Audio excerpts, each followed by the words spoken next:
Well, hello everyone. Today we're answering the question, could critical illness wipe out your finances? Welcome back to another video in our series, Financial Dream Building. And this series will clarify a lot of misconception people have as it relates to money and insurance. And will also help you make more informed decisions. So if you're new to this channel, please remember to subscribe and turn on your notification bell so you can be the first to be notified of our new uploads, which happens every Monday. All right. So Glen is here with me, and he's a financial advisor as well as infinite banking practitioner, and he provides his expertise around the topic of insurance and financial education. And I can't say more about how passionate Glen is about what he does. And if you have missed any of the videos in our series, just remember you can check it out in Financial Dream Building playlist. Glen, welcome back again in another week in our series. Thank you, Genese. Great to be back. Yeah, and you know, Glen, I think that this topic of critical illness is a very sensitive one, just because, I mean, a lot of us, we know someone who has had cancer, a heart attack, or stroke. And then the topic, I think it becomes even more sensitive if we have experienced any of these illnesses ourselves, right?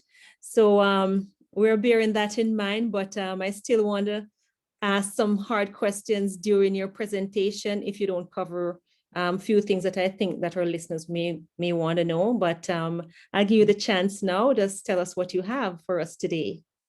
Okay, so I'm going to share my screen here shortly, but one of the things I wanted to say about critical illness, what I generally do back in the days when we did live presentations, I would get everyone to stand up. Right, so if you're watching this with other people around you or just by yourself, get everyone to stand up. And what I'd say is, if you personally know someone who's had cancer, heart attack, or a stroke, sit down. And the biggest room I did this in is a room of about 300, and I think there was about 20 to 30 people left standing.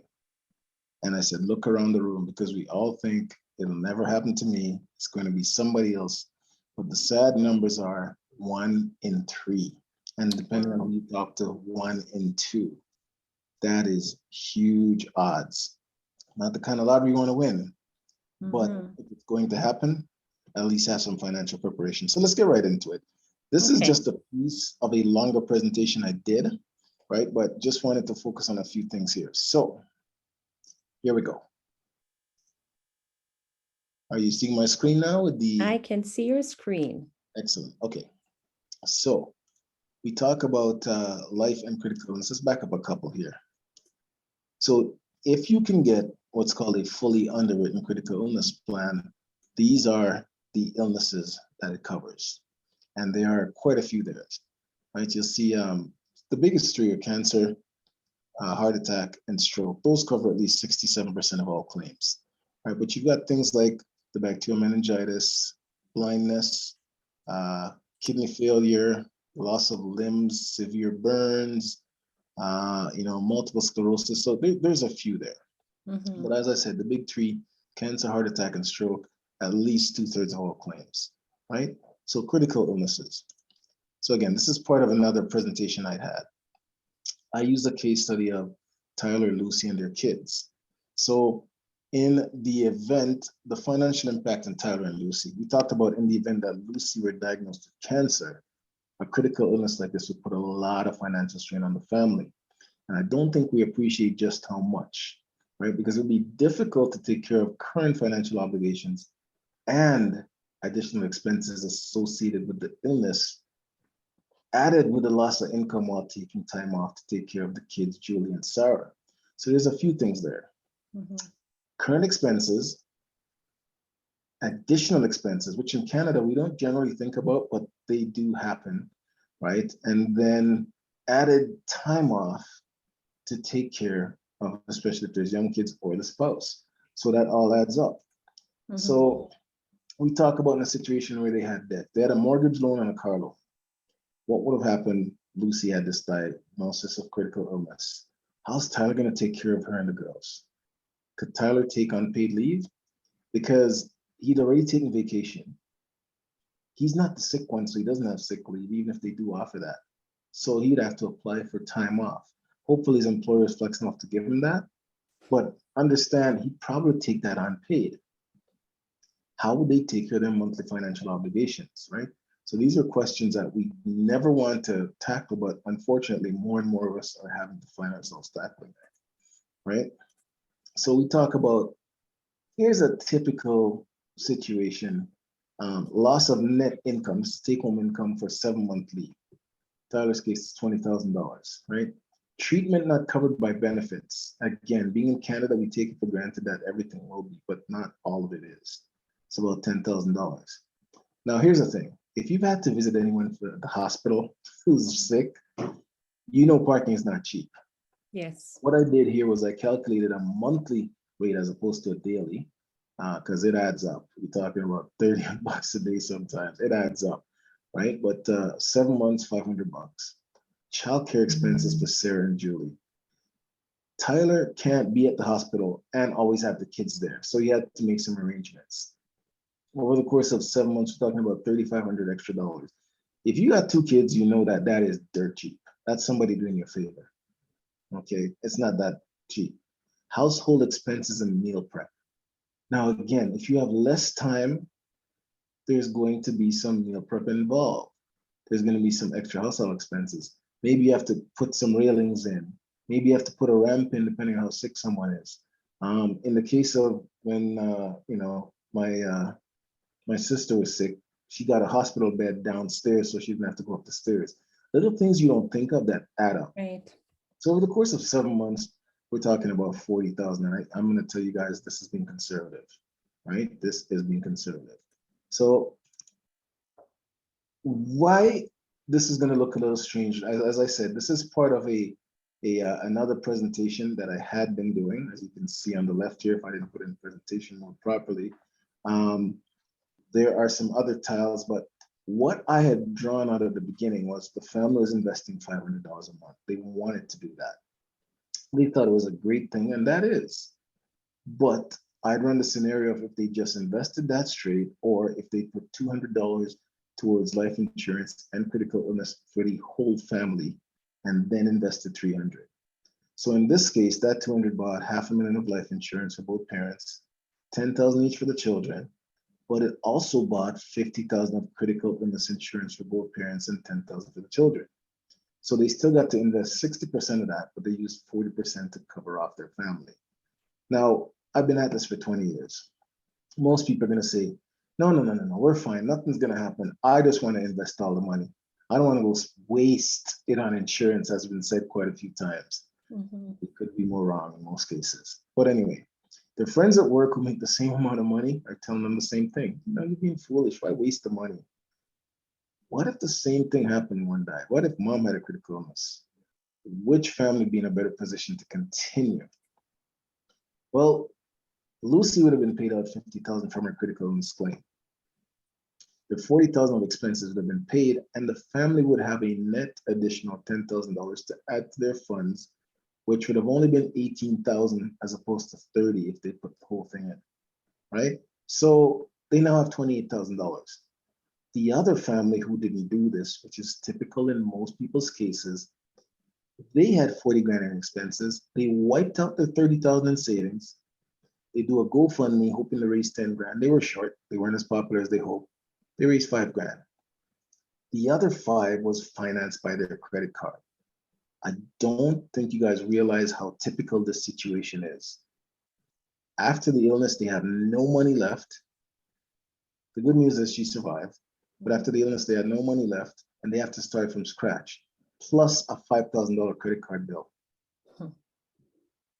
Planning is essential. Yes, it's not as much fun to say, hey, I'm investing in some insurance, right? But you do the proper job to cover your families. It is hugely essential. This is just one small situation of what happens a lot. And now that GoFundMe is more popular, you're seeing a lot more of those. But guys, it's still a popularity contest. You don't know ahead of time who's going to get what. So rather than relying on that or gambling, cover yourselves and your family. It is essential. And as much as it feels like that money's been diverted to insurance, it's proper planning. When you're building your house, you don't just slap up 4 walls. You make sure there's a foundation. Because we get a little bit of a snowstorm, snow sits on the roof, it's falling down, we get a little strong breeze that gets blown over. It looked good, but it wasn't built to last. This type of a situation is built to have a family finances last, right? What if one of them had passed away?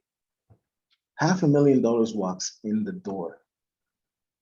Not going to replace the person, but it's going to replace their income for quite a number of years to help out the survivors.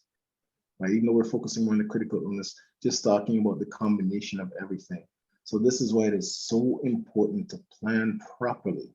And I tell you what, when you do this and you think about it, it gives you great peace of mind, because the plan is to stay healthy and be around and do the things for your family plan on.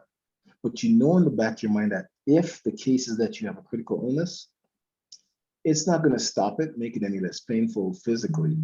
But I tell you what, if you don't have the mental stress of having to come up with money, you probably recover a little bit better, right? You can concentrate on getting better as opposed to how are we going to pay our bills and can I get better?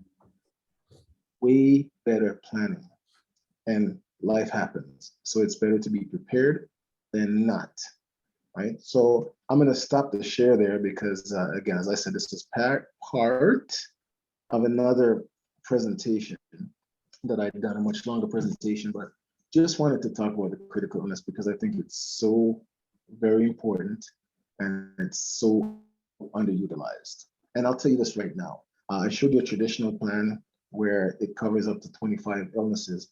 There are simplified issue plans that cover the major 3 I talked about. And everyone, and let me repeat that, everyone can get some form of critical illness. I don't care if you have cancer right now.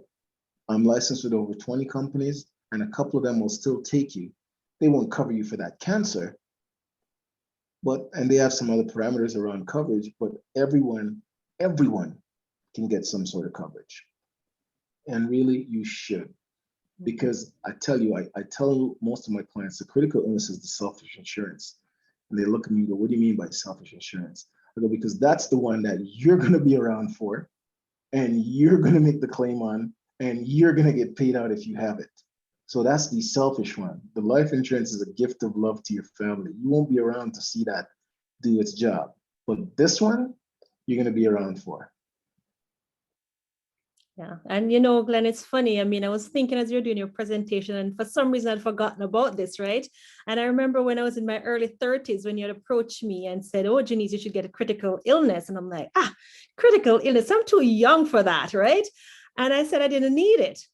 And then, oh no, you approached me in my 20s, late 20s. And then in my early 30s was when I had a stroke, actually. And I could really slap myself. I'm like, oh my goodness, why didn't I not take it out? And that, of course, I end up taking out the critical illness after I had the stroke, because I'm like, well, of course, the policy was rated and everything like that. But I just realized that I guess I need it. And if I had, taken the counsel from initially, it would not have cost me that much. So, I mean, we just don't plan for this, right? And, it affected my work. I was working at the time, I was off work for a long time, right? This stuff that you don't see, you just don't foresee that, right? And you're a huge, huge testament because you have lived through that. Yes. And I've seen it with family members and friends where, yeah, it could be cancer, sometimes a stroke. This may sound a little bit off, but financially, death is easier, more predictable. And as weird as that sounds, because you know that the income's done after final expenses, that's kind of the bulk of it there. And then you know that income's no longer coming in. So you're going to have to go figure out a way to make up the shortfall. Right. A critical illness, you don't know how many times. Sometimes you might have to rush to the doctor. What if you live out of town? You got to come in and figure out hotels as well. Then there's meals, there's transportation. There is so much. Not to mention the emotional impact, Glenn. There's a lot of emotional impact, right? On not only the individual, but the family as well, right? Single, who's going to come help you? Do you have money for a nurse? Does a relative have to come from out of town? Right. What if you got to take time off work, right? Now, would it help if you had some funds to say, okay, if you got to take some time off work if I can at least give you 50% of what you're leaving or cover your income while you're coming to help me out, would that be huge for that person and for you? Of course. If you have no such person, but you have to hire nurses, would you not feel better having the funds to pay for that so you can have some money there? In every scenario, regardless if you're single, single with children, spouse, without children or with children, it is just easier having that lump sum walk in the door so you can concentrate on trying to get better. Yeah, it's funny. I was going to ask you to speak a little bit more on the lump sum because I'm sure people have questions on, how lump sum would have helped them and how do you get it initially, right? So a critical illness, you can generally get anywhere from, there's the odd company that does as low as 1,000, but typically 10,000 up to a few million if you can qualify for Okay. that. Those you got to Wow. qualify for. You can typically get up to 100 or 150,000 simplified issue. Okay, which means you don't necessarily have to do fluids, but you answer some questions. And depending on your health, but at the very 50,000 is very common. And I'll tell you, I hear all sorts. I've had someone say to me, 25 grand. The first lead that I helped with a critical illness claim, someone else had sold her a policy. She had a life insurance policy for 300,000, only paying like 28 bucks on it. And she had a critical illness policy, Right. 55,000, which she Okay. paid $80 on. Okay. Yes. Right. Of course. And she said, I'm Yes. going to cancel that. And I go, no, you can't. You're a single mother with a mortgage. You can't do that. And she Yes. was adamant to cancel it. And I had to look at her and I said, look here, did I sell you that policy? Well, no. So I have no financial interest in this whatsoever. Mm-hmm. Why am I being so adamant that you do not cancel this thing? Yes. And that made her kind of pause. Not 3-4 months later, well, maybe about 4 months, she called me. She had breast cancer. And that 25 grand she was saying wasn't that much money. That represented a year of her take home, basically. She wasn't making a lot of money, but that was a year of her take home. And luckily, she had a little bit of coverage at work. So she got a percentage of her income plus 25 grand. Well, she recovered from that initial bout. And you know what she was able to do?